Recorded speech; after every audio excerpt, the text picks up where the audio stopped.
বাজারে যা মাছের দাম, তাতে মাছ কিনে আর খাওয়া হবে না মনে হচ্ছে। আরে আরে এখানে চিংড়ি কোথা থেকে আসলো?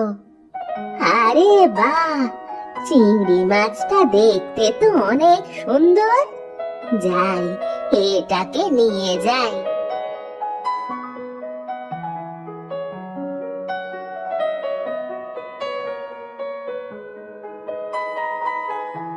না, এই একটা চিংড়ি দিয়ে কি করব? তার চেয়ে বরং চিংড়িটা আমি পুকুরে ছেড়ে দিই, বেচারাটা বেঁচে যাবে।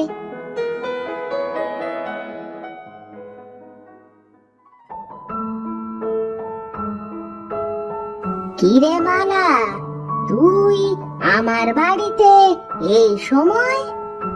বুড়িমা, তুমি এসেছো? তোমারই জন্য বসে আছি। কেন রে, কি হয়েছে?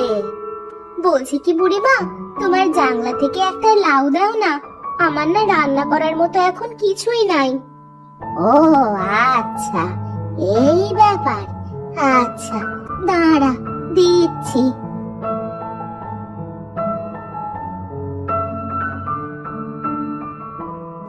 এই নাও গো বউ, আজ লাউ দিয়ে কি রান্না হবে?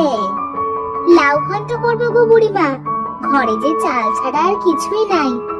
ও আচ্ছা, ঠিক আছে।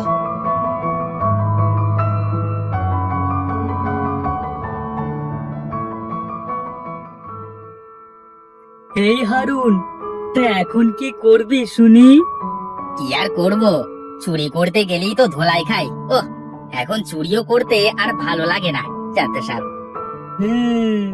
কিন্তু ছোটবেলা থেকে চুরি ছাড়া তো অন্য কাজও শিখিনি, এখন তাহলে কি করবি? হ্যাঁ রে, সেটাই তো ভাবছি। শোন, এমন করলে কেমন হয়? যে বাড়িতে পুরুষ মানুষ থাকে না, আবার বুড়ো বুড়ি ছাড়া বসবাস করে না, তাদের বাড়িতে চুরি করলে তো আর ধরা পড়বার কোনো সুযোগই থাকে না। হ্যাঁ, তুই ঠিকই বলেছিস, এখন থেকে তাই করতে হবে। তাহলে আর কি, আজ রাতে গ্রামের ওই পাড়ার ঠাকুমার বাড়িতে চুরি করতে যেতে হয়। ওই বাড়িতে তো বুড়ি একা একা থাকে। তুই ঠিক বলছিস তো?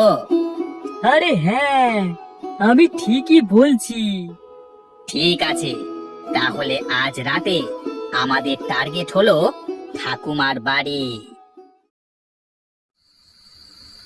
এই পরাণ, এই দেখ দেখ, বুড়ির জাংলায় কত সুন্দর লাউ ধরে রয়েছে। আস্তে আস্তে কথা বল, ঠাকুমা জেগে গেলে কিন্তু চেঁচিয়ে বাড়ি মাথায় তুলবে। আচ্ছা আচ্ছা, ঠিক আছে ঠিক আছে, এখন চল চল।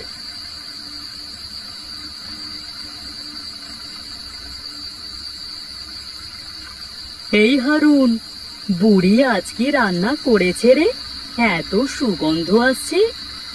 হ্যাঁ রে, এই চল চল, রান্নাঘর থেকে ঘুরে আসি।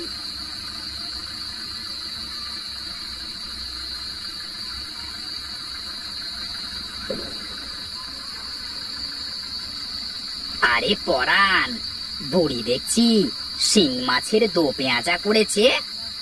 তোর কথা শুনে তো আমার জিভে জল চলে আসলো।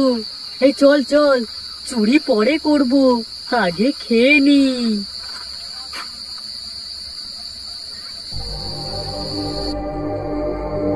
এই, কে রে রান্নাঘরে কথা বলিস? এত রাতে কে আসলি? এই পরাণ, এই পালা পালা, এই বুড়ির মনে হচ্ছে ঘুম ভেঙে গেছে, পালা। হ্যাঁ হ্যাঁ, এ পালা, এ পালা রে, পালা পালা। এই চোর, চোর এসেছে আমার বাড়িতে, চোর! এই যা, চোর দুটো পালিয়ে গেল দেখছি। কোথায় কোথায় চোর? হ্যাঁ, কোথায় চোর? চোর দুটো পালিয়েছে। তা কিছু নিতে পেরেছে নাকি গো বুড়িমা? তা আমি এখনো দেখি নাই। আবার চোরের উপদ্রব বেড়ে গেল, এখন তো কেউ শান্তিতে ঘুমোতে পারবে না। ওগো বুড়িমা, তুমি ঘরে গিয়ে দেখো যে চোর আবার তোমার পিছু পিছু চুরি করে নিয়ে গেল কিনা। আচ্ছা, তোমরা তাহলে এখন সকলে যাও, আমি গিয়ে দেখি আমার কিছু চোরে নিল নাকি।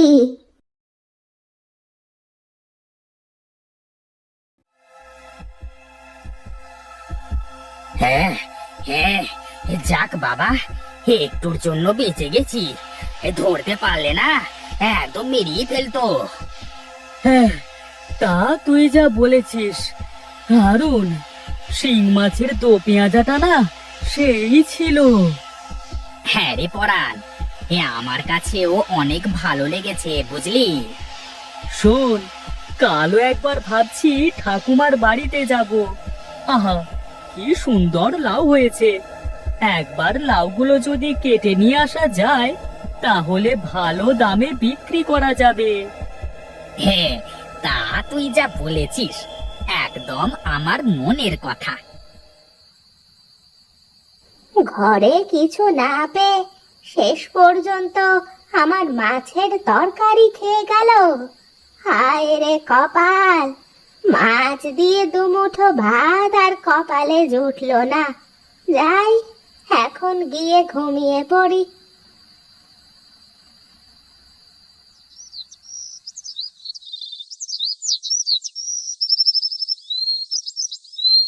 আজ অনেক বেলা হয়ে গেল, যাই জল নিয়ে এসে এক মুঠো চাল চড়িয়ে দিই।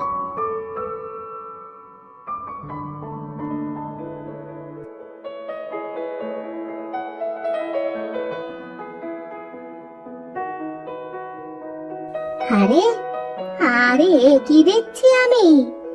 আমার কলসির মধ্যে এত চিংড়ি কোথা থেকে আসলো? আমি দিয়েছি গো ঠাকুমা, আমি দিয়েছি।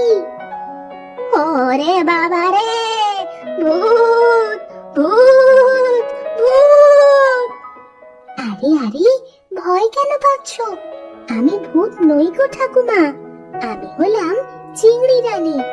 আমাকে তুমি তোমার বন্ধু ভাবতে পারো। তুমি ভূত না, তাহলে কথা বলছো কি করে? আমি কথা বলতে পারি, আর সব শুনতেও পারি। ও আচ্ছা, আমি আরো ভয় পেয়ে যাচ্ছিলাম। শোনো গো ঠাকুমা, আজ থেকে তুমি প্রতিদিন এক কলসি করে আমার থেকে চিংড়ি নিয়ে যেও, আর তা বিক্রি করে তোমার সংসার চালিও। তুমি সত্যি বলছো? হ্যাঁ গো হ্যাঁ, আমি সত্যি বলছি।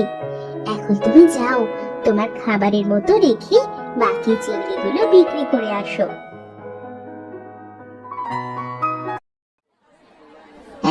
এই, চিংড়ি নিয়ে যাও, চিংড়ি, আমার নিজ পুকুরে চাষ করা চিংড়ি। আরে পরাণ, ঠাকুমা কবে থেকে আবার চিংড়ির ব্যবসা শুরু করলো?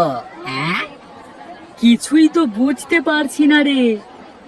আমার জানা মতে ঠাকুমার পুকুরে তো এত মাছ নেই। বিষয়টা দেখতে হচ্ছে তো। শোন, আজ রাতেও বুড়ির বাড়িতে যেতে হবে।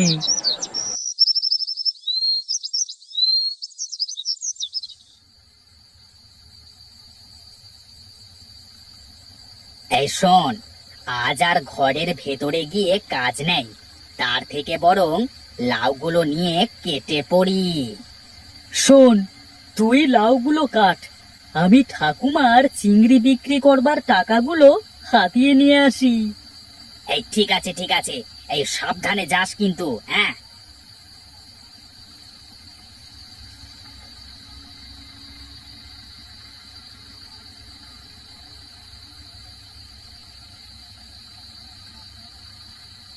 আমার কাজ শেষ, তোর কি হলো? হ্যাঁ রে পরাণ, আমার কাজও শেষ। এই দাঁড়া, আর একটা আছে, এটা কেটে নি। তাড়াতাড়ি কর।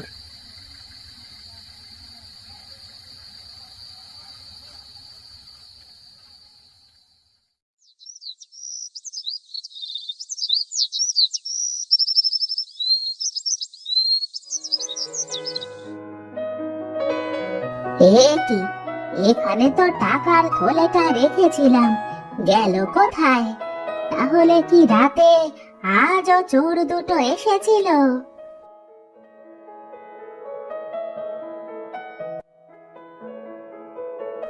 হায় হায়, এ কি সর্বনাশ হলো আমার! জাংলার লাউগুলো কারা চুরি করে নিয়ে গেল গো!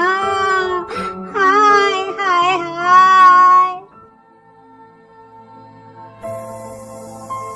আজও চোর এসেছিল গো বুড়িমা?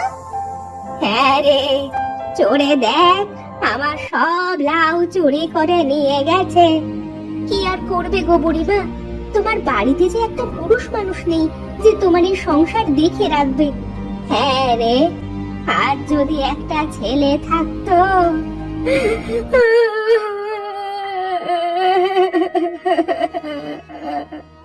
কান্না করো না গো বুড়িমা, ধৈর্য ধরো, দেখবে ওপরওয়ালা ঠিক ওই চোরের বিচার করবে।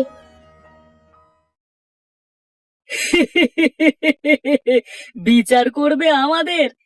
তুইও যা বলিস না হারুন। পরাণ, শোন, আমাদের ভালো হয়ে যাওয়া দরকার। এইভাবে চুরি করে আর কতদিন চলবে বল? আরে শোন শোন, আর একটা বড় দাও মারতে পারলেই ছেড়ে দেব। এই চল এখন বাড়ির দিকে যাই।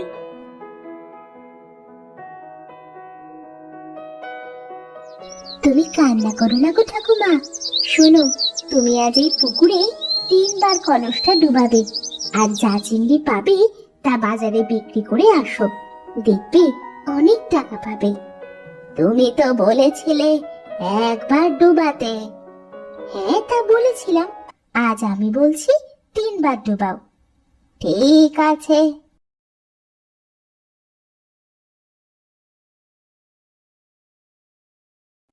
পরাণ, কি বুঝলি? হে তো দেখছি আমাদের কপাল খুলে গেল। হ্যাঁ রে, তুই না বড় দাও মারবার কথা বলেছিলিস, তা মনে হয় ওপরওয়ালা আজ রাতে আমাদের কপালে রেখেছে। তা তুই যা বলেছিস।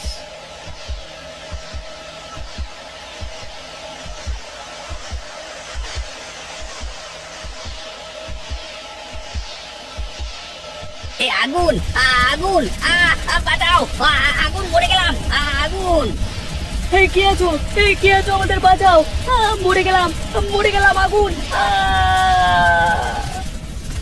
আরে আরে, এইসব কি হচ্ছে? ওরা পাপী, ওরাই এই গ্রামের সকলের ঘর থেকে সবকিছু চুরি করছিল, আর আজ এই পুকুর থেকে মাছ চুরি করতে এসেছিল, তাই ওরা উচিত শিক্ষা পেয়েছে। এই জন্য বলে, সৎ লোকের স্বর্গবাস আর অসৎ লোকের নরকবাস।